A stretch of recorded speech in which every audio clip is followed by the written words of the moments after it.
guests, dear guests through Zoom, welcome to our today's lecture in the series of the History in the Edge, Zgodovina na špici. I'm happy to introduce today Lea Horvat. She will hold a lecture about a very interesting and still very quite actual cultural topic about housing in socialist Yugoslavia. And since I am living in independent Slovenia, but of course I wouldn't live. I live in a flat built in this time, so I'm really interested in what she will present us. And I will try just briefly to present our presenter. Lea Horvat, she's our visited guest scholar at our institute. For which period? Just for 1 month. 1 month. For 1 month. And she works at Lehrstuhl für Kulturgeschichte at Friedrich Schiller Universität Jena.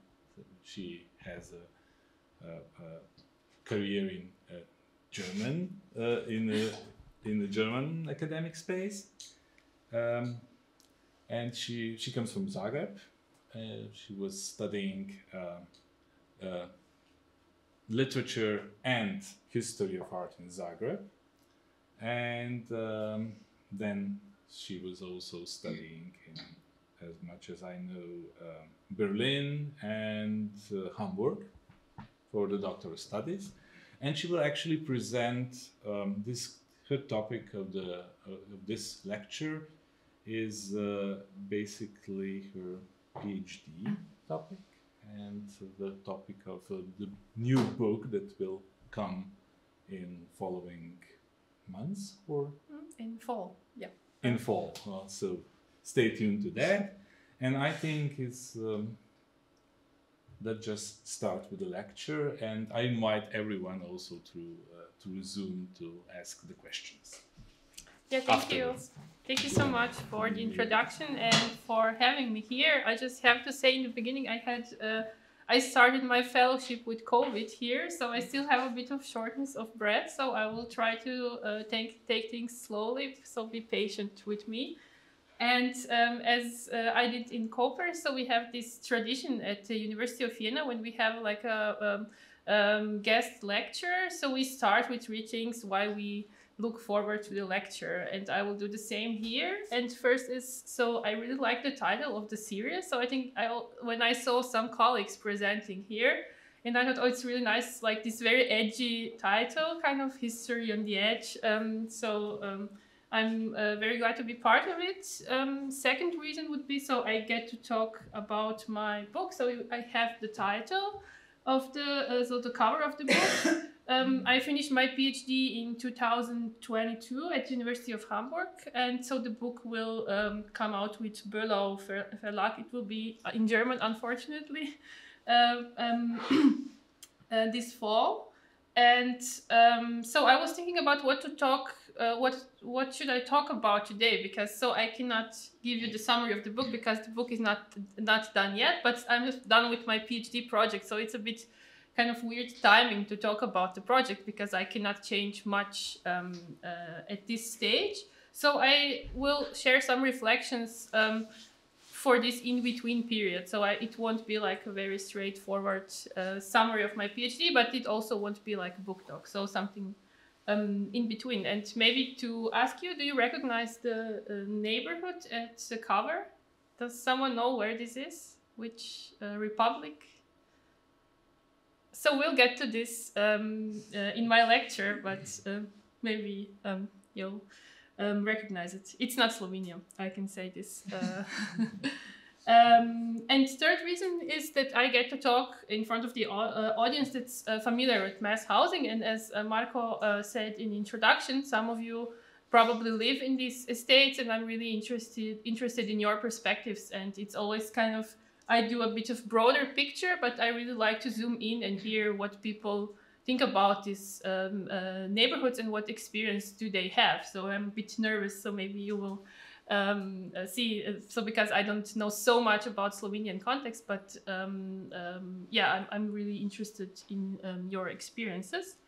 And for the structure, I will start with some kind of introduction to mass housing in Yugoslavia, and I'll keep this part of the history quite short because I think most of you are familiar with the context, so no need to put the map of Yugoslavia on in a presentation and so on. And then I will talk about diversity in Yugoslav mass housing and some reasons for it, and then I will move to some common ground and what I call here value-based approach, and then I will maybe have some conclusions.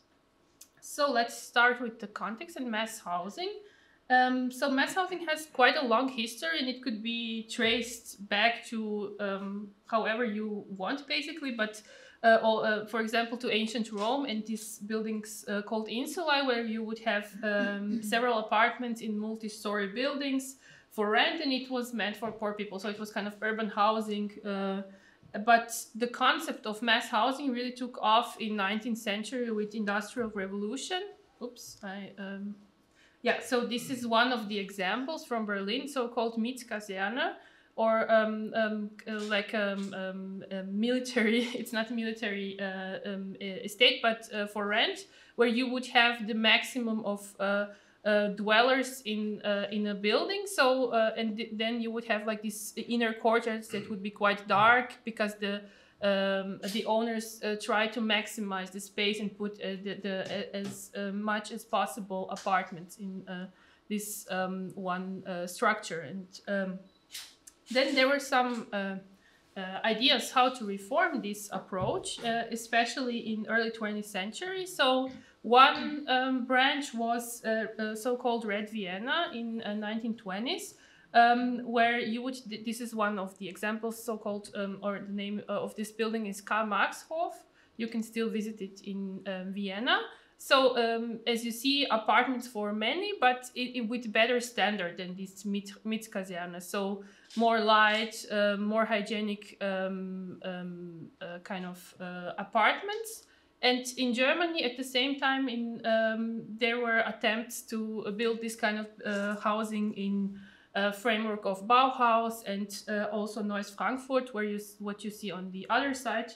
And this is kind of rooted in rationalism. You have clear geometric shapes, but also in industrialization. So in Red Vienna, they used a lot of work of qualified workers. So it wasn't so industrialized as the examples in Germany. So where they really try to make use of the new technology that they developed. And in Red Vienna, the idea was more about, it was about this social kind of integrative perspective where you have people get some work and they get apartments. So it was all kind of thought together. But this idea of mass housing really took off after the Second World War. And it was, as most people know, like a very important part of socialist programs, but it wasn't only in socialist countries, but in socialist context, especially in USSR, there were two directions or two ideas how to tackle this issue. And one was so-called Arbeiterpalast, or palace of people, where you would have buildings like here, example of former Stalinallee, today it's called Karl-Marx-Allee in East Berlin.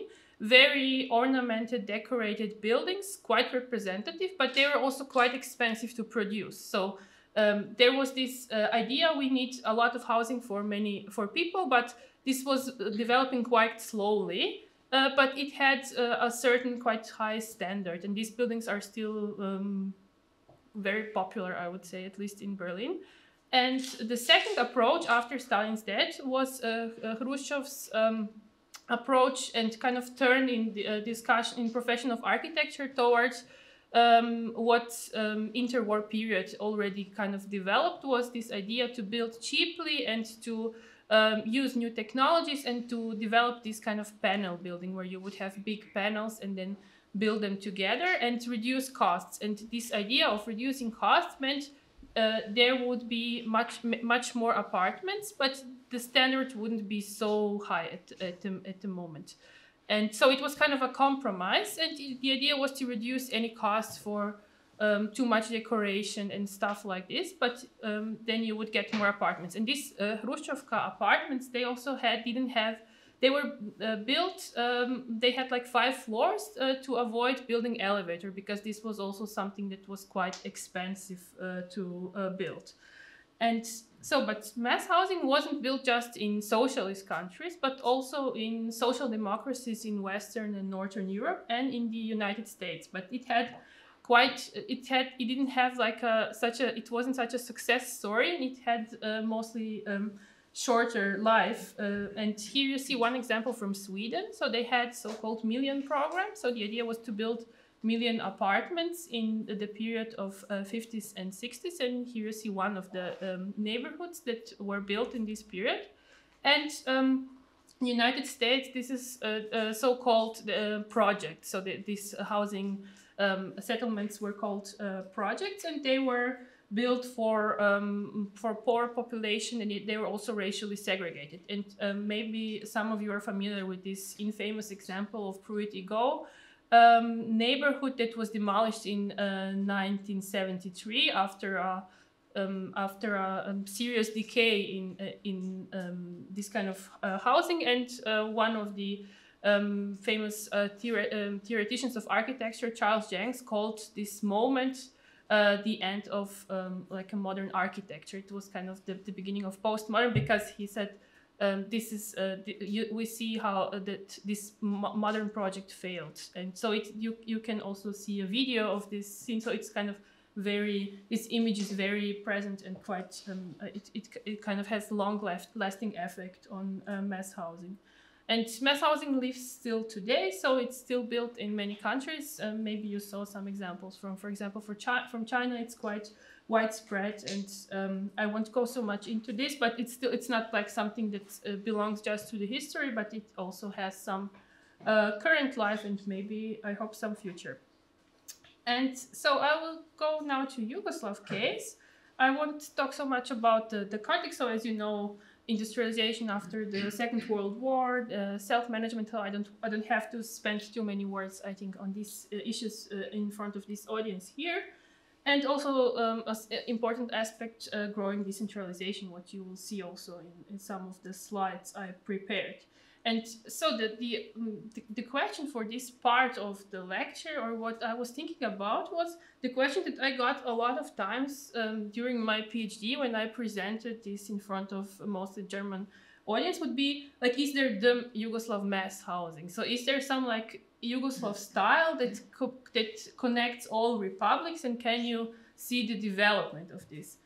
And this was, did this architecture converge at some point? And so it's kind of, this goes in line of what we would know from the interwar period, from this like integralno Jugoslavenstvo, or kind of idea of assimilation, or building one identity. And I wasn't really interested in this question because for me it was a bit boring, but I got it so many times, so I thought it's important to find some answers and to kind of address this. And I think for me this was also like part of these ups and downs of doing research abroad and always presenting in front of people who are not so familiar with the context. Because there was always this kind of teleological searching for the end of Yugoslavia in every particle of it. So if it was the question, does it have something with the end of Yugoslavia? Could you already see the collapse of Yugoslavia in these buildings in the 60s? So I think it's not really, for me, it wasn't really helpful to think about, but it was something that was kind of always present. And it's also one other thing, what's different when you do this kind of research abroad is the problems with terminology. So in German, there is the term Plattenbau, and it's literally like panel housing. And in Czech, it's a bit similar, it's panelák. So it's these big plates, and it refers to specific technology. And this doesn't really work in Yugoslav context because the situation was much more hybrid, And there wasn't one term that would unify this whole phenomenon. So it was, people would use like kolektivno stanovanje, but I think it's a bit misleading because it could also be some commune or like different. It's a very quite of open term. Also like montažna gradnja, but then it means you can also use it for other buildings, not just for housing. So it's tricky to talk about things because sometimes we talk about different things but use kind of similar terms. And so I use this term of Massenwohnungsbau in German, what would be like English equivalent to mass housing, because I think it's quite open term and it's not very overtly technological. So you can use it for different technologies and you don't have to be like a very pedantic. And why this matters in Yugoslav context, I will share one anecdote from one of the authors of Jugomont, one of the engineers who worked for Jugomont. I will say something more about Jugomont in a few minutes. But so this is the situation in late 50s, early 60s, when this technology just developed. And so the Bogdan Budimirov wrote, so it's kind of a memoir about these experiences. And he was saying how construction workers had some issues at a construction site, and for closing one of the openings, they required some specific element, and they didn't, like, this element wasn't ready yet. And so they requested a production of the element and then installation within a couple of days. And this would mean that this would delay the building. And the author of the system, of this housing system, Željko Solar, who was working with Bogdan Budimirov, he told them, you have bricks, you have masons, wall it up. And the workers responded, but that's not prefabricated. And Solar replied, do you think the wall will shout, I'm not prefabricated? So it kind of shows there was a mixture of methods at the time, and it was something, so it was a compromise between available workforce and material, and there was certain need for flexibility. And this is what Michel Desserteaux calls making do. So just using the resources that you have at the moment, and there is no need to be like overtly precise in this sense. So the important thing here was to finish this building, and it wasn't important to like have this very clear product of standardization. And so I think this is also quite, for me, it was the most interesting thing about Yugoslav mass housing, that it wasn't overtly standardized. And this has some ups and downs. So you have countries like German Democratic Republic and Czechoslovakia and USSR that organized housing or mass housing. It was mostly centrally planned by an institute devoted to development of mass housing for the country. So they would have large series of buildings that would appear in different cities all over the country. So and I will just mention this German example. So you would have first in the 60s the series P2, and then in the 70s WBS 70, and that was developed by German Academy of Architecture. And these are buildings that you can find in Berlin, in Leipzig, in Dresden. So it was something that was widespread. And this is kind of the idea of mass housing on this large scale, and something that's industrialized, because then you save the cost and you develop the system and you can build it in different circumstances. So there are also some exceptions. It wasn't the whole housing stock, but it was the idea kind of to have this situation of replicating and like putting effort into developing a system, and then you can have it somewhere else. But as some research architectural historians, Jelica Jovanović, Jelena Grbić, and Dragana Petrović showed, for Yugoslav context, there were many zero series and experimental buildings. So very, very small series. And this doesn't make so much sense from the perspective of building costs, because you basically build them all, you always plan them anew, or you have a very small series. But it had kind of an interesting, it had interesting results for variation in shapes and forms. So because you didn't have this very unified form of mass housing. So they kind of share the style in most cases, but it's also like buildings in 19th century also had kind of shared style. So they are not all the same, but quite similar, I would say. And and how did this come? Like, why did this look like this? I will just share one example from late 40s and early 30s. So this period of experiments when. So in 1947, the decision was made in favor of industrialization of housing. So in Yugoslavia, so to kind of go in vein of industrialization and not to work with like kind of small scale houses for workers and so on, but like to go in this direction. And this was the period, of course, directly after the World War II, quite precarious economical situation. But at this time, so there were parallel efforts to develop this. So there wasn't like this one central institute that would get funding and resources to do this, but it was kind of a bit competition or like development on different sites. And here I have one example from Zagreb in the 50s. So there were several examples. I'll just have this one, and also one from Ljubljana. And you see how these early mass housing ideas look like. So they are basically like an oversized single home. So they have this pointed roof, and they have like two floors maybe. So it was still something that was slowly developed. And you see, I was talking about this like platte, or like this elements of panel, and you see here how these panels are still quite small. So they're basically something between brick and panel. So it wasn't really mass housing on the scale as we know it later. But these were like attempts, and there were also experiments in Belgrade. And here you already see kind of intra-Yugoslav asymmetries, because this development was focused was concentrated in Ljubljana, Zagreb, and Belgrade, and then it was exported. Or like not exported abroad, but exported in the sense of Yugoslav dynamics. And here is one example from Sarajevo, Grbavica 1 from the 50s, where you see how this situation of many instances looked like in practice. So you would have this one part of the settlement, and there were 31 buildings built by 5 construction firms after 21 projects financed by 14 investors. So there was the problem of lack of coordination, and it wasn't really cost efficient. So this was then kind of goal for Grbavica 2 to reduce this whole structure and to have just one investor, just one construction firm, and to reduce the number of projects. But they still had different kind of layouts for different buildings. So it wasn't like complete reduction. But this was also something that was kind of criticized at the time.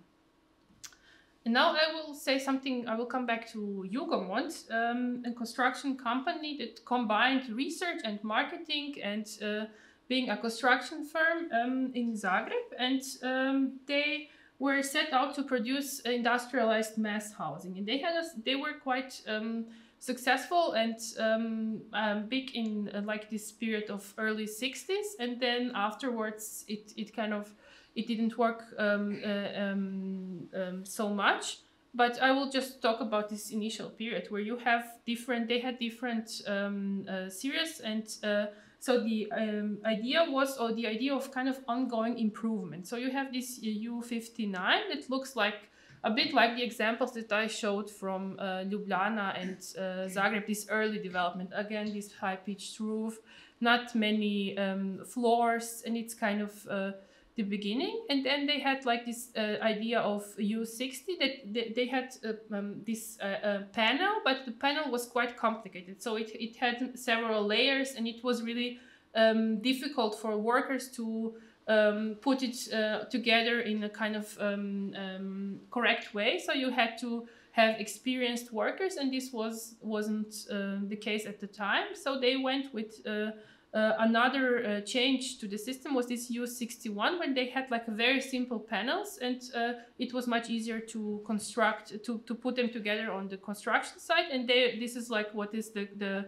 iconic feature of U61 is this metal. So it's called in Croatian limenke, so because they're like cans.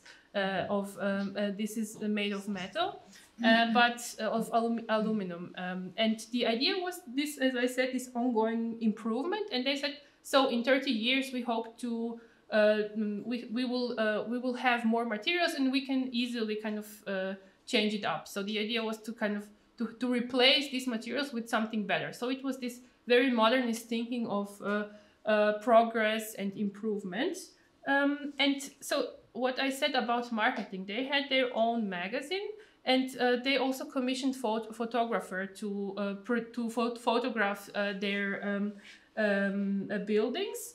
And they also their leading engineers, as those two that I mentioned before, they were very visible in public debates on mass housing. So they went to different media outlets and talked about how great mass housing is. So they had a series of articles called Borba za montažnu gradnju, like a fight or a struggle for in favor of this kind of housing.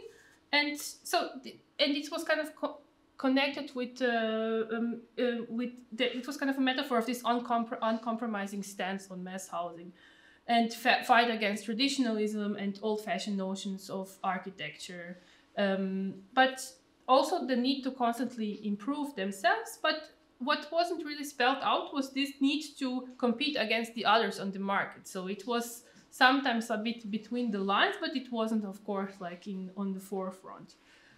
And as I said, like this golden age of Jugomont was early 60s, and there are still many buildings in Zagreb that are built by Jugomont.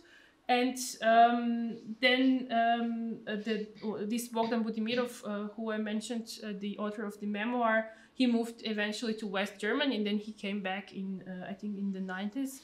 So it was a bit complicated later, and so this was this kind of first period of experiments, and then first mass housing really kind of successful and in practice. And now I want to say something about like these later developments, and I brought two examples, but I will first say something about the criticism of mass housing. So at this first period, there was of course some criticism more connected to the execution of these estates. So there were some things missing, so it wasn't really complete. So for especially infrastructure when it comes to traffic and so on. But there was of course some criticism. But the criticism of on mass housing was really kind of taking off with the emergence of urban sociology and cultural anthropology in the 70s. And I wrote about this, so I want to talk so much about this. So if you want to know more about the kind of quite interesting afterlife of this image from one Belgian publication and how it came to Yugoslav context, then you can read it in Život umjetnosti. So there is a special issue on housing in crisis, especially in Yugoslav housing. And so there was, of course, this kind of emergent criticism, but it used. So I will just boil it down to the essence of my point here was that it used a lot of West European and US experiences and references and statistics that weren't really applicable to Yugoslavia at this point. So it kind of went a one step further. Before these developments really kind of happened in Yugoslavia, so the housing, so there was no flight from this kind of estates at the point when they were writing about this. And so what I want to show you here is how architects kind of reacted to. So they also saw some problems with this functionalist mass housing, but the reaction wasn't to kind of move away from mass housing, but to reform it. And I will show you two quite different examples of this from late 60s and 70s. So it was, one is Split 3. So who is familiar with the case? Does someone know about the Split 3? No? Okay, but so this is quite in history of architecture in Yugoslav context is quite a famous example, and so I will talk about two of them as a kind of embodied criticism, or how they kind of developed some kind of reaction to the issues that they noticed in this first generation after mass housing really took off. And Split 3 was built in. It's quite a huge estate in Split in Croatia, and it was developed by a Slovenian team of urbanists, and one of them was Vladimir Braco-Mušić, but together with Marijan Bežan and Nives Starc. And there was a competition for this estate in 1968. And so they won the competition, and maybe you know something more, probably know more about Vladimir Mušić, so I won't go too much into this, but he also specialized in the US, so he went to Harvard Graduate School of Design, and there were some projects in Slovenia that were kind of working around this idea that was developed in Split 3 on a large scale, and the main idea was actually to have this street principle. So not to have a freestanding blocks of housing in kind of greenery, but to have more like classical streets. And so they developed kind of a matrix for this area. And then there were separate competitions for every single street. So architects would compete with their ideas for different streets. And so it was kind of a mixture. So what was really here new was this urbanist idea of, let's go back to the street, and we have like to have this pedestrian street, and not to have it in these rigid geometrical boring patterns, but to plan it as a kind of set of pedestrian streets. And it also echoed a lot of traditional architecture in the area. So the idea of to have like this streets crossing and to have like these squares was a reference to Diocletian's palace that was a few kilometers further. Here, like you don't see, here is just Split 3, but these old areas of Split would be like somewhere here. And to also kind of pay attention, to have some Mediterranean aspects, like stone walls, Mediterranean vegetation, and to integrate some of the structures that were already there, like houses, that some of the houses that were on this area, they became part of the plan. So they didn't demolish everything, but kind of developed it into the plan. And and the idea was also to have a sea view for everyone. So you had different heights of buildings so that people can have because it's very close to the seaside. And so they addressed these issues with functionalism. And one of the main issues here was also not to have just a housing estate, but to have something, to have a neighborhood that would attract other users beyond people who live there. So today there is university library, so there is university, so people are coming to this area, they have to kind of come. It's not just for people who kind of work, who live there, to kind of to counter this idea of dormitory. And there was also planned tourist and cultural center on the coast, but this wasn't finished. And this is quite. It still looks like quite bad when you go there, because it's like a construction site. Everything is like not really in a great shape, but it's all like it's on the seaside, so it has this prime location. So there is a lot of contested stuff going on here.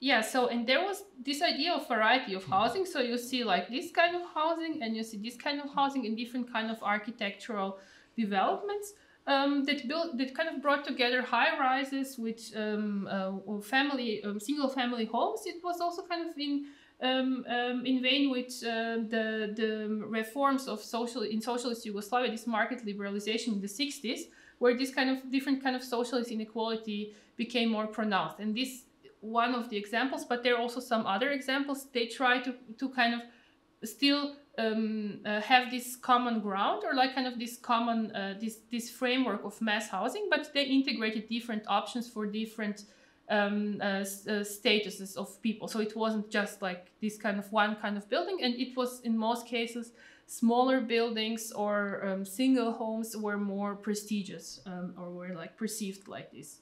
And as I said in the beginning, so the idea here was, so the solution was not to move away from mass housing, but to, as European social democracies and US did, but to kind of rethink it and to have some other solutions for it. And I will show you another example, and then I will combine them a bit. So, and this is from the title of my book. So it's Block 5 in Titograd, what's nowadays Podgorica. And it was kind of it was built around the same time, a bit later than Split Tree, but it's basically quite similar period of. And it was designed by architect Mileta Bojovic, and his competition entry was called Praxis. So this was in mid-70s when this whole Praxis philosophy school controversy was kind of quite big. And he studied in Belgrade, and then he moved to France for a PhD, and he was working with Henri Lefebvre, so with this famous thinker of New Left, who was quite important for this right to the city. And then Bojovic was competed for. He sent his entry to the competition, and he won. And then he moved back to Montenegro to work as a practicing architect. And so, what is here interesting? So this urbanism is quite. It stays more or less in this functionalist idea. But it was quite new for in the context of Montenegro, because there weren't so many such big kind of districts yet. And it has also like this more dynamic organization, so it's not a very like this very rigid geometric structure.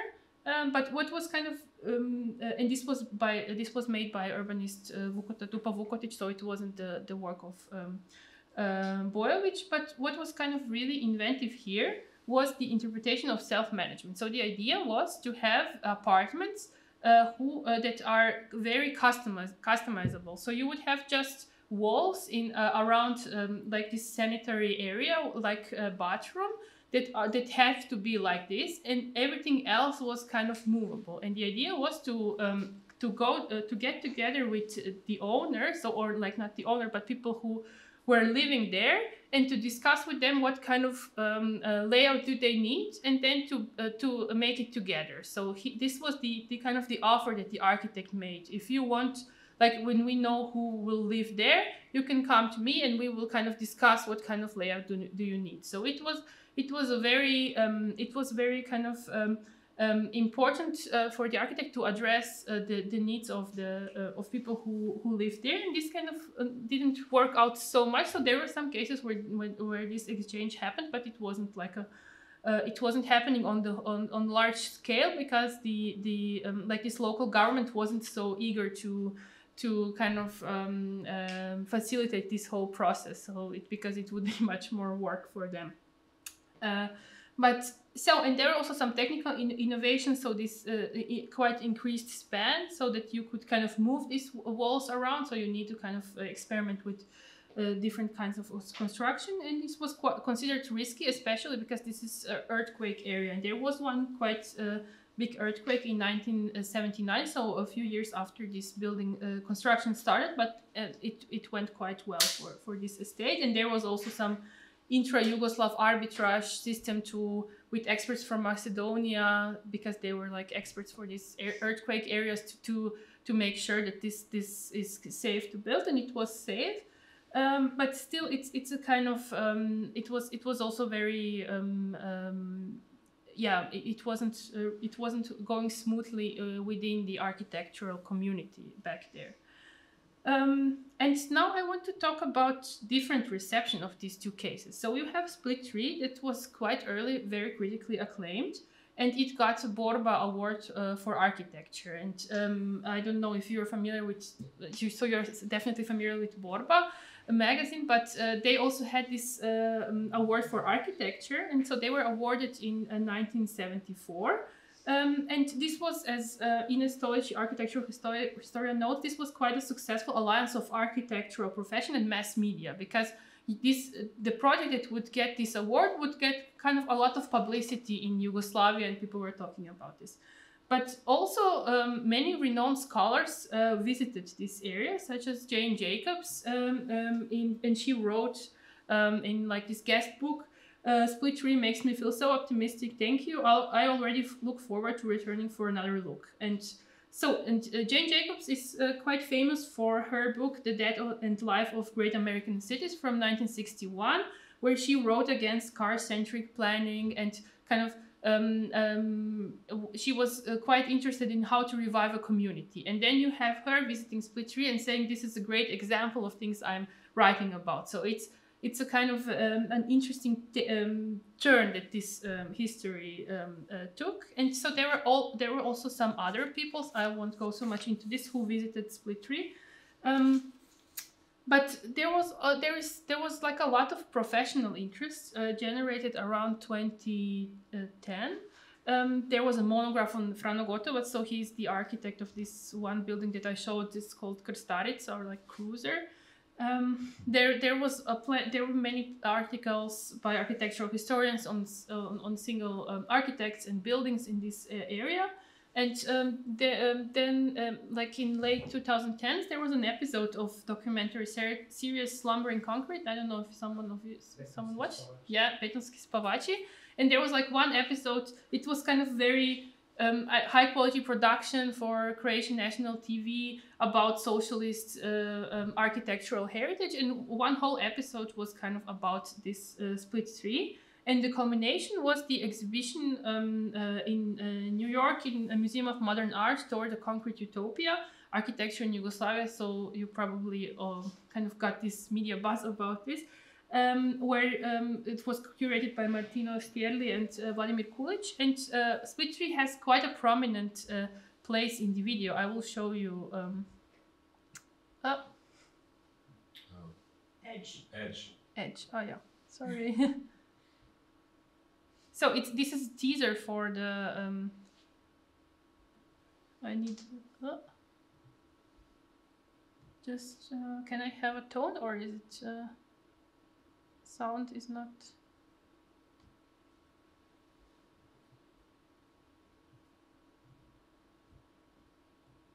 Yeah, so maybe it's.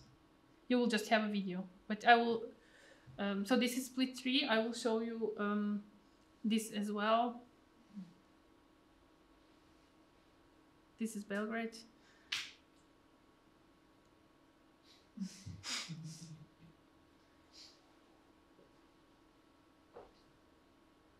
Kiosk.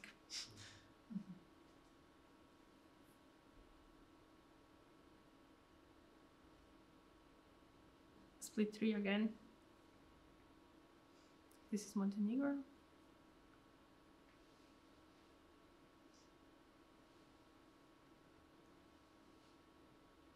Belgrade.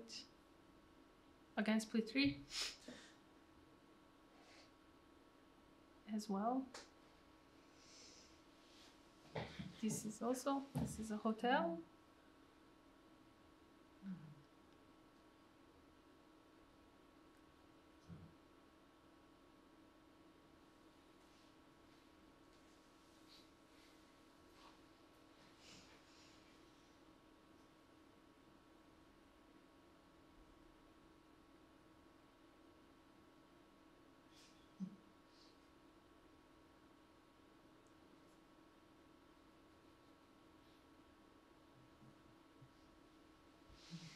Yeah, so that's it.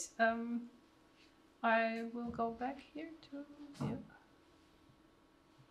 yeah. It's if you have the opportunity, check it out with sound, because it's really it's very upbeat Mediterranean socialist music that kind of goes together with this, and the whole comment is also quite interesting. But so I won't go so much into this, but as you could see, Split Tree was heavily represented in this video and also in the exhibition as some of the, like a poster project for a socialist mass housing as success story. And on the other hand, Block 5 got little attention outside Montenegro. It wasn't included in the MoMA exhibition, and I talked to the curator, and he wasn't even aware of this project before we had this talk. So it kind of also shows some kind of asymmetries in the in Yugoslav case. But and it got little attention outside Montenegro, but still there was some grassroots movement around it.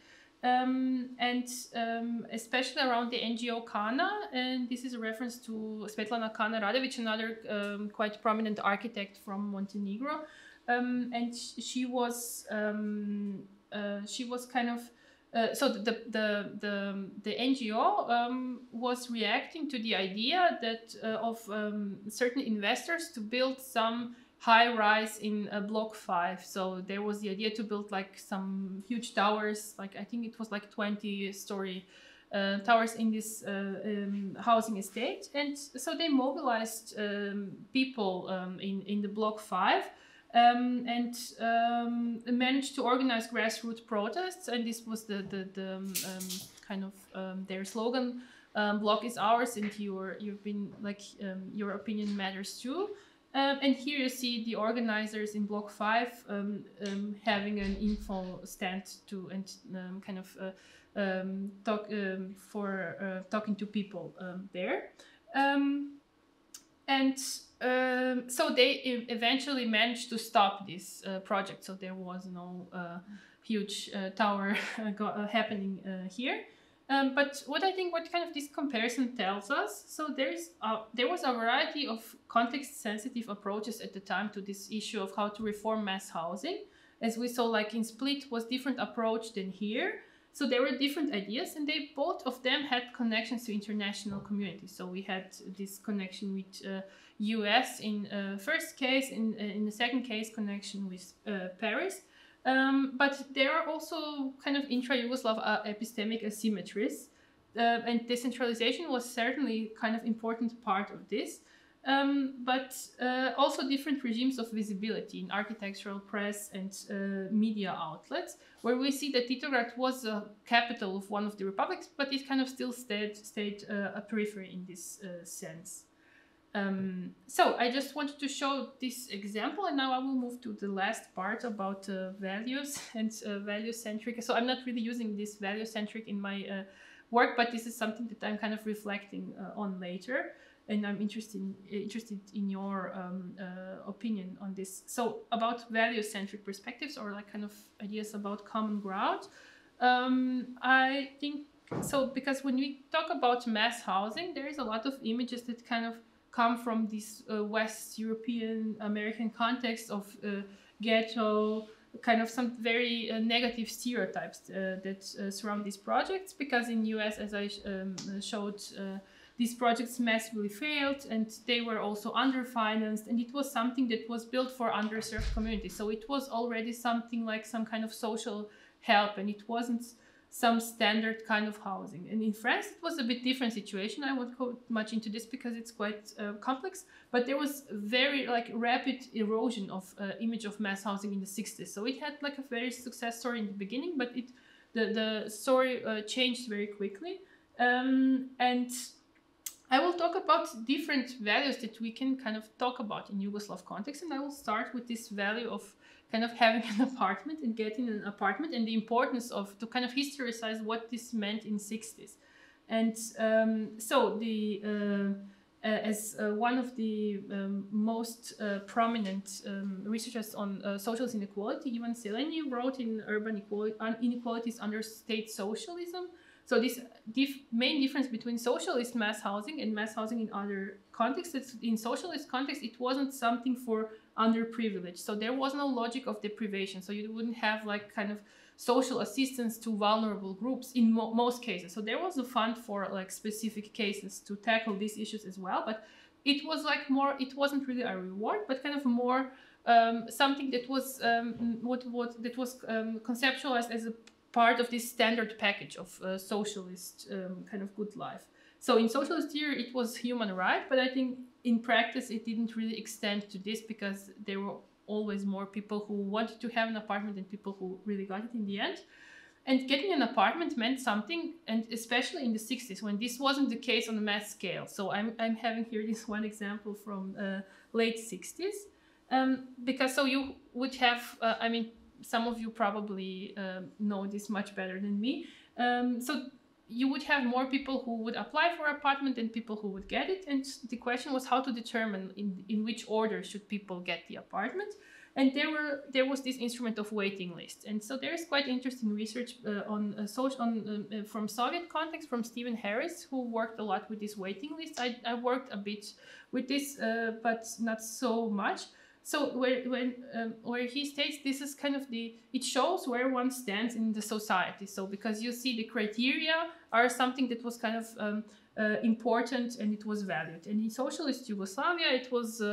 There were different criteria by different firms that distributed housing, but basically it was important how long are you employed, how is your how is your educational status, and did you participate in anti-fascist struggle, and so on. So there were different criteria, and it's quite interesting. So I have this one part of my PhD where I compared like this criteria to the criteria of like getting a discount when you in the 90s, where people bought this apartment kind of back, or they got the right, they could it was offered to them to buy them, and so then you would have different criteria. So it's but still it's a kind of, it wasn't like something that wasn't some like undesirable thing. And there were also, especially with this reform from mid-60s, this like liberalization of market, there were other paths beyond this going regular way with a list and so on. So there was the more and more present this idea of financial self-participation. So it means like you would contribute something, or also bank loans. That was quite a big thing at the time. And but also some more unconventional suggestions. And here I have this example of lottery for subscribers of Naš Dom. So Naš Dom was started in Maribor in 1967, and it was kind of a mix of housing, interior design advice, and product placement, mostly for Slovenian companies. So here you see Slovenia Les Architects Advice, but it's actually by this product of Slovenia Les, this Matjaž is called this children's room. And this lottery as a part of marketing strategy is quite, I think, suggestive and interesting, because it has, it has this specific image of mass housing, but actually the main prize would be money to obtain this kind of housing. So it wasn't this apartment here, but it was was like 10 million dinar to buy an apartment. And there were also 11,000 other prizes, such as household appliances, books, traveling in Europe, and some, like one was also montažna hiža, like this house built in this technology. But it was it was a bit of a scam, because it was quite unrealistic, because the ultimate prize would be awarded when a huge number of subscribers would be reached. So the idea was to have lottery after every 10 subscribers. And so you would need 100,000 subscribers to this magazine to get to this award of to this stage of awarding an apartment. So it was kind of interesting marketing trick at the time. So, and to my knowledge, no one got the apartment. I think there was no audience like for this magazine to have like 100,000 subscribers. But if someone knows someone, I would be quite thankful for the information. So you kind of see this mixed situation where this kind of apartment could be something desirable. So you have it on like a cover, and it's kind of an apartment that could be desirable, but still like there is a lot going on in the background. Now I want to move to the value of this mass housing in early 90s. Where this was kind of value of having one thing less to worry about. So about this social net and kind of social safety net. And I have some examples from Oslobođenje, daily newspaper from Sarajevo. And this is from March to 1992. So it was before the siege of Sarajevo. And one reader of Oslobođenje wrote, kind of commenting on the privatization situation. Luckily, housing stock was not destroyed yet, because it had the form of hard currency, concrete.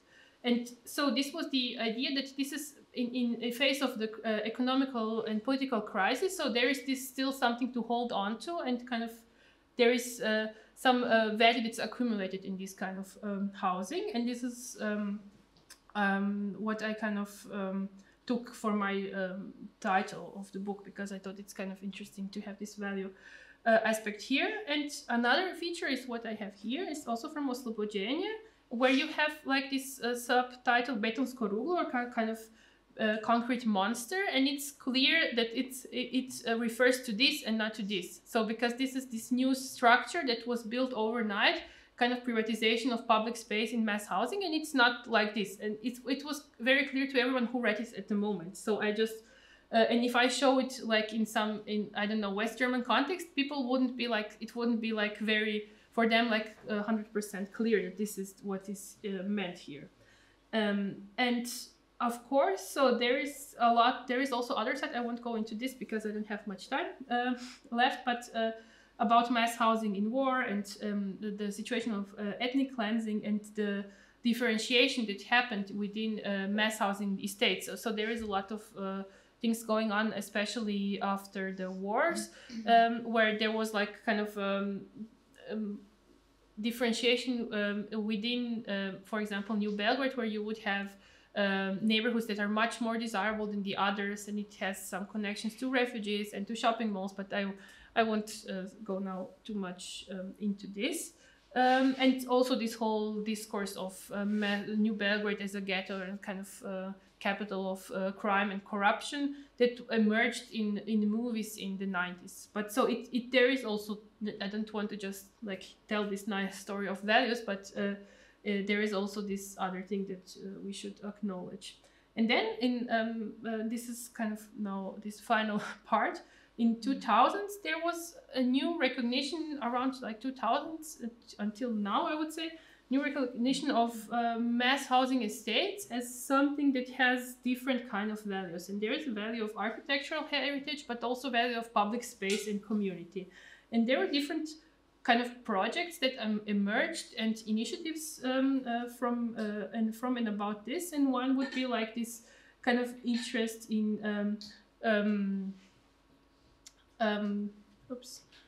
I skipped one. In local history, with kind of a quite strong generational context. So here you see the exhibition in this was in Zagreb, in the Museum of Cities of Zagreb. This half century of Trnsko, and Trnsko is one of the. It was like this beginning of New Zagreb as like one of the first neighborhoods. And it's also there are different internet communities that focus on these areas of the cities, especially for example this blokovi.com, but there are also others. And so it's mostly people who live there that kind of started to self-historicize or collect some kind of archival, some private archives, photographs, and then they're discussing from which period is this, who took this, where this is, and so on. But it's something like kind of recognition. This is something that matters, and it's also kind of symptomatic. I will show another example from Ljubljana now, but that this is especially the case with first this kind of estates. So it's not like because it takes time to build this community, it takes time to kind of for these estates to take off in a way. Another example, maybe you know this, from Savsko Naselje in Ljubljana, so where there was this Prostoroj initiative to kind of activate this public space, and there is a lot of very nice photographs that were part of this project to kind of make some small interventions and to revive this public space, and also to kind of accentuate this participation. And there is also some protests going on. I already mentioned the protest in Podgorica, but here's one example from Zagreb, Trnjanska Savica, where there was the attempt to build a church in this like quite big, generously proportioned area. So, and there was a lot of people against this, and they stated like, we're not against church, but this is the only park in the estate, so you cannot build church here. And then you have here Jesus Wood like park as well. And no, so kind of to to wrap it up slowly, it's the architectural, like the architect or architectural theoretician Tordis Arrhenius wrote about the context of Sweden and about this Million project that I mentioned in the beginning, and how to like approach these areas from the perspective of heritage scholars, or I mean not heritage, I mean heritage protection. And she says it's not so important to kind of really conserve these whole details of architectural structure, but what is important is to kind of respect this community mix, and to kind of to have some way to commemorate and to protect this initial idea of the architect. So not about so much this is the best architecture ever, but this is something valuable that we have so much public space here, for example, and so on. So I just think this is also something that's kind of interesting to consider in this context.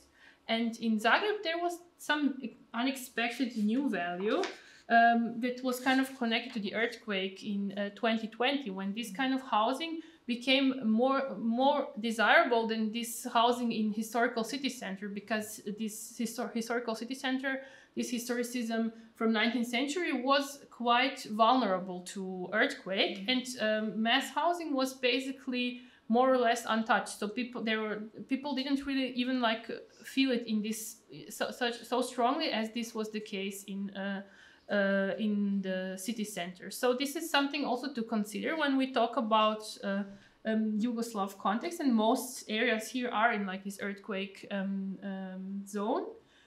And so I will move to the conclusion, and what I learned from this project, and what I think it's important is that to talk about this common ground. And I think it's interesting that mass housing is one of the rare, the undisputed leftovers of socialist Yugoslavia. So no one really seriously suggested, let's get rid of this and we have to build something new. Because even if you are like, don't like this kind of housing, it has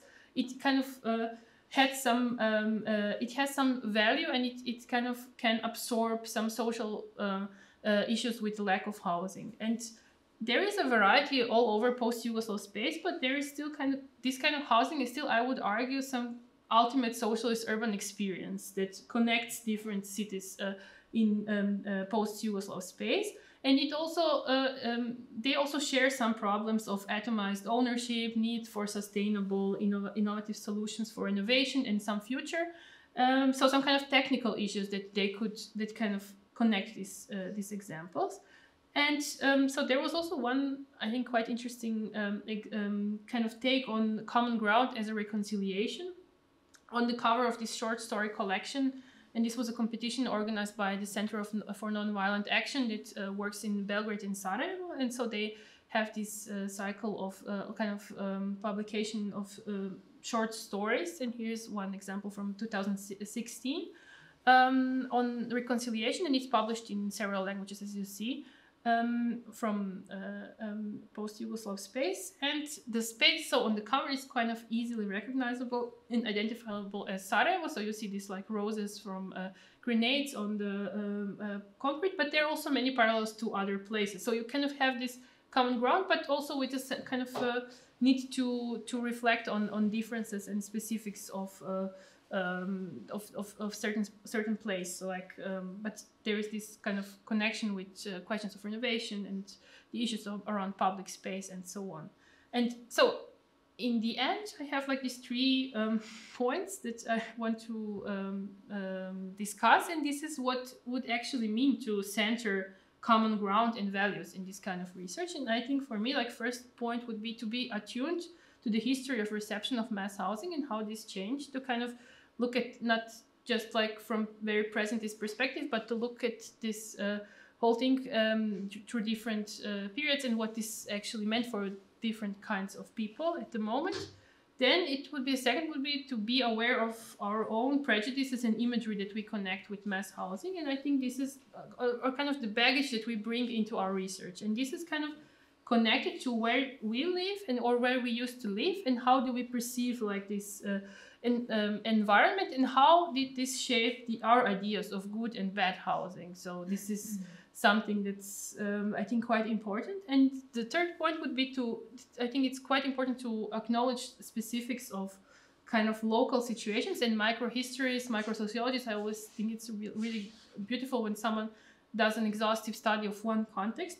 But it's also important to kind of go beyond this and also go beyond methodological nationalism, and to try to also address this connecting dimension, or like connective policy or materiality and current struggles that are kind of connecting these different cases, to have this broader picture, I think, in mind. And also because I think, especially with mass housing, it's very tricky to research this, because it's in case of mass housing, it's really important how we talk about this, because it has such a big kind of effect on people who live there. If you have a stigmatized, if you kind of contribute to stigmatization of this area, this can be like a really huge issue for people who live there, because then it's like stigmatized as a ghetto or some like place where no one goes to, and there is this like downward spiral that where this discourse is always kind of faster than the development in this material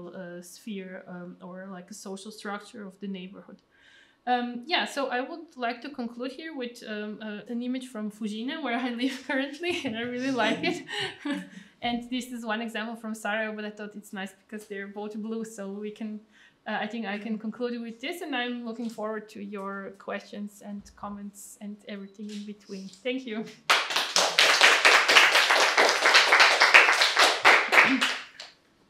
Thank you, Leah, very much for this wonderful presentation, and I enjoyed so much. I could listen to this the whole day. It's about our living also. And please, we're open to questions. Feel free to ask, and also people through Zoom write on the comment section, and we'll read it and ask our guests to answer. Anyone? Yes. Nina? Thank you very much. I agree with Marko.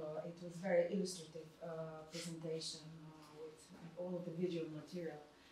I would like to hear more about the broader infrastructure of the neighborhoods, also these public spaces, so what are, I don't know, stores, kindergarten, playgrounds, and also greenery, how green area mattered in, I don't know, in what period, and if you make comparisons with different parts of Yugoslavia, and also regarding this like broader infrastructure in the neighborhood, if you compare to other massive housings. I mean, did in other countries also took care of that, you know, like how to build the whole infrastructure, because I think this really mattered here.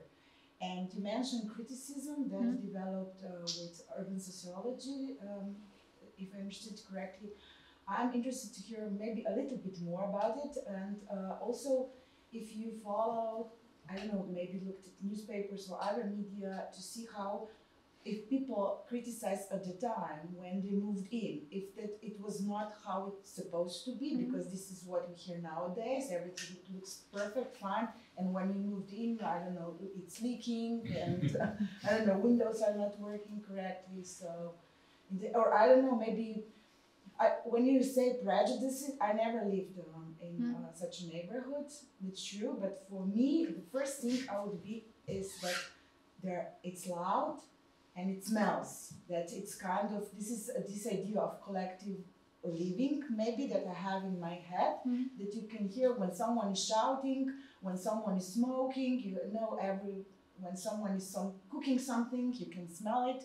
This maybe would be my prejudice. So I'm interested to hear if you follow the criticism at the time. And also you finished, and I like that, how you finish with the contemporary times, with these public protests for public spaces, that I think also context here matters a lot, with gentrification, with capital entering the cities, there are less and less of this kind of public spaces. And also that it developed after the financial crisis, and with all these Occupy movements, I think this context is also important. I don't know what you think about that. Yeah, thank you so much for so many inspiring questions. I'm thinking about where to start, so I maybe start with this infrastructure. So, and the case was in most cases the situation was like this. So they would kind of plan this infrastructure, but this would come with a serious delay, and this was quite an issue, especially for these people who moved to these first neighborhoods. Especially, I mean, I have these examples from Novi Zagreb, where it was so people would like have really difficulties to go to work because this tram network didn't expand with the same tempo. So you would have these buildings, but it looked like a bit in the middle of the countryside. And there is like this one, I don't know, maybe you know this mockumentary, Moistan, it's called, from 1962. And it won, I forgot which prize, but some international kind of relevant price, and it's like 12-minute mockumentary from the perspective of a girl who just moved with her family to this estate. And so it's really kind of funny, because she's saying, now we have this beautiful apartment, and you see all these problems in parallel. So it's a kind of two narratives that are built in this. So, and this is definitely something that people were angry about or criticized. But I think this is, so I have this in one part of my PhD as I called it like kind of criticism that accompanies this building process. And I think it's interesting because this is something that could kind of, it wasn't fundamental criticism of these kind of housing estates, but it was just, we need a road here, or we need, I don't know, like something else is missing. And it wasn't, oh, I hate to live in this kind of housing estate. So it was more about this infrastructural shortcomings. And this actually, most of the neighborhoods had, of those who were planned and built in the 60s, had like this basic equipment by the 80s. So it's kind of filled up with the time. But there are also differences, and especially when it comes to these spaces for like local self-management. So you would have like some spaces or some like socializing spaces, and this was something that was quite contested, especially like in the 90s, because then someone took it just and kind of it was privatized in a kind of very low-key. I mean, it wasn't like officially private, but someone like just took it and integrated in their apartment, or they started like kind of this process of enclosure. But yeah, so I think this is, many of them already had like kind of very elaborate plan, especially in Ljubljana, this like this Bežigradska Soseska, and so this was also already part of the design, to kind of think about how this space should look like. And in some cases it was like left a bit open, and then there was this struggle. And I think it's kind of interesting because it's also connected to this criticism of in late socialism, because there was like this one I don't know, like direction in criticism that was coming from urbanists and from historians of architecture, when they said we just have to like densify these areas. And they said this whole public space, this is just something that's empty, and we will just like do this enclosure, we will build these blocks, like I showed you this example of Mītskasiena. So basically the idea was everything is fine, but we just need a bit more density, so we have this empty space. And I think this is interesting ambivalence when we talk about this new left and this like right to the city, because this is what kind of also a bit opened the door for privatization, because then you would say, oh, this like this here, this is just like nothing, and but it's integral part of the design to have these generous green surfaces. And this is in some cases like it's there is a lot of always, I think parking spots is always like a burning issue. Do we need more? How to deal with this? Some settlements had this solution of to have like some kind of parking underground, but this was quite expensive to build. So it was usually the thing that got planners got rid of first, or like this wasn't really built because then you would need more funds to do this. But I think this is quite these green surfaces is quite important to kind of understand this ambivalence or dichotomy. That is it like it's nothing, or is it something that's really like maybe the most valuable part of this? And this is what some sociologists also, there was like this one from Slovenia that they said, they kind of argued this is the extension of the apartment, and this is so important to have, because then you can have some of the activities. You don't have to be like in the apartment all the time, but you have this like huge kind of courtyard that's for people here, and this is part of the apartment, so you cannot separate them. So it's not just like I forgot what was the term for this, but it was like something rozšíreno območje, I don't know in Slovenian, but it was like something expanded or like this so I don't know if this answered your one question, and the others were, well, can you remind me what was about this prejudices about smell and that you like hear everything? I think it also depends quite a lot. It varies in different cases. It's different. And I have I'm now in Fujina. I really like it because it's renovated apartment, and I think this is not the issue anymore in some of the cases that I know in Zagreb as well. But in some it is. So it's also about depends on the build as well, I think. Yeah. In some buildings you can't hear your neighbors do anything, and then in some buildings you hear them whisper. So. Yeah. So I think it's kind of it depends on the context. And I also have this. I was living in this kind of building in Berlin for a while, but this was also for some kind of higher employees or like party members, and this was impossible to hear anything. So you wouldn't hear any not a sound, and I even broke bushel. I don't know how to call this machine to. Yeah, when I tried to put something on the wall, because the wall was just so thick, and you would never hear nothing. We had parties in this apartment and never a sound. So it depends on the quality, and so it's like with old buildings as well. So you have some apartments where you have this more and less. Yeah, I don't know. But people at the time when they were moving in did not complain about the quality of the apartments, the quality of the building. Did you follow the perception of people who were moving in? Yeah, they complained about the size, some of them, but they also had this issue because they moved. They had certain furniture, and they were moving to another apartment. Then had this old furniture. So there is this whole discourse of mass housing advisors to kind of tell them you need smaller furniture, so you cannot have this huge stuff anymore. But so there were some complaints. But so there was, for example, in early 90s when this whole privatization started. So there was some sociological study done in Zagreb about the attitudes of people. So do they want to move out of these buildings now because they could sell them and so on? And it was over 90% didn't want to, they didn't. So there wasn't this problem that you have in former East Germany, was called Leerstand. So where people would actually move out of these buildings, and there was an issue that you have half empty buildings, and then they demolished part of the city. But I think this crucial issue is that here you have this privatization on this a very individual level. So each person can. People who live there, they could buy an apartment, and in this case, in Germany, you would have there is one kind of I don't know how to say this, but this owner is it's not like a private person, but you still rent this apartment, and so you have this one owner, and it's kind of state adjacent, so it's kind of not really public.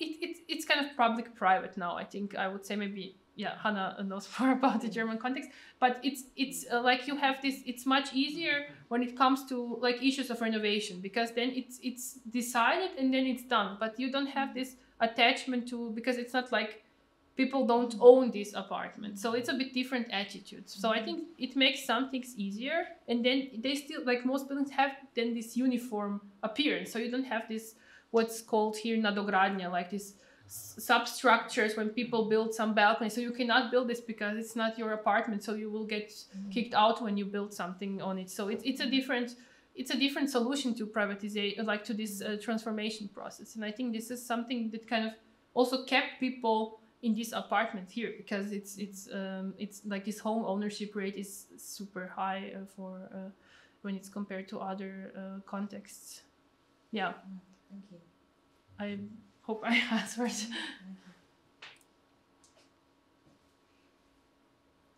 Any other questions?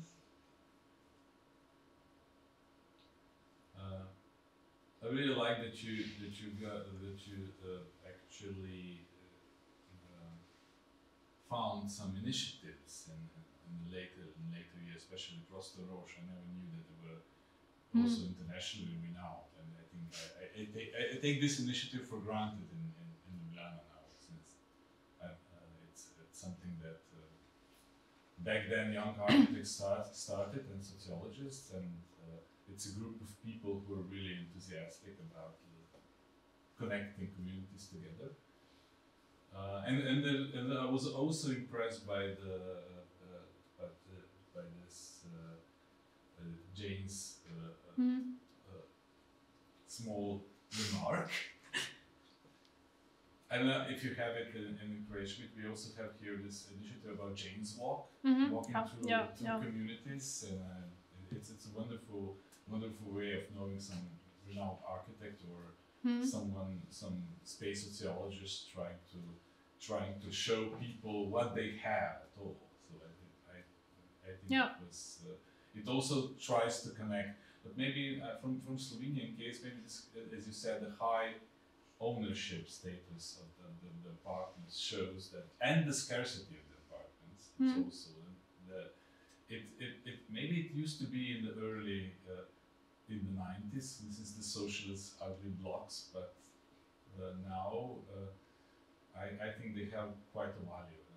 I would say, and this value is connected also to the price, which is still very. It's not accessible to common people to get an apartment, so that's why they are valuable more maybe than they used to be. Thank you. Anyone has anything to add?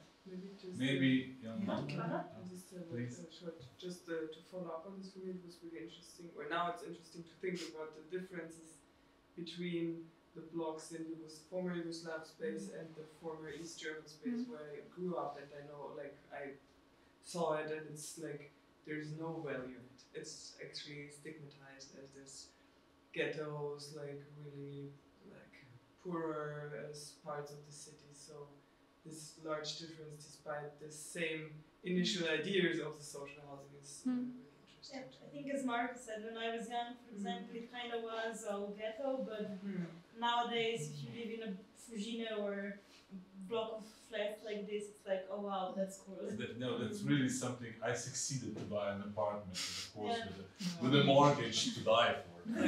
Generally, it's kind of right now, it's the higher the building, the better it is. Okay. So, no, because I know people that live in the small ones, or like you said, the 5-floor limit, so you don't need an elevator, and usually they're built worse than the tall apartment buildings. And the tall buildings were built later. Not necessarily. I used to live in South And Stalklitz that were on the first projects. Oh, and mine is also not tall. It's my own. But I think, like, especially Fujina are built very well, I've heard, especially regarding earthquake. I don't know which earthquake was. It was very. It was a turning point. Skopje. Skopje, was it? Yeah. Then afterwards. Fujina are very late. Fujina are very late, ended yes. in the mid-80s, so But I it's think- practically a new building. I think in 2018 there was kind of a contest for the best stolpnica or block of flats, the best blokovska naselja in Ljubljana, considering old renovations as well, and I think the ones that won were the ones close to Ortobar, so on the bottom of Topnička, so the newer buildings in Savska naselja. Then those were the winners of the Ljubljana blocky competition. So they apparently are really good, but I think normally the higher ones are better built than the lower ones, especially soundproofing and everything like that. Yeah, like before in the 60s, this high rises were considered as something for singles because it was like a very urban lifestyle, and they said this is not for children because they could, I don't know, jump out of the window or something. So it was like something very urban for like young singles to live there. Romantic, even. Yeah. Yeah, but not Savska naselja actually, because it was even built in a way that you had smaller bedroom, bigger bedroom, a separate living room from the kitchen, and I think the school and the playgrounds were integrated immediately, and one of the first buildings were the 5 tallest ones, so I guess in Ljubljana they didn't care about children.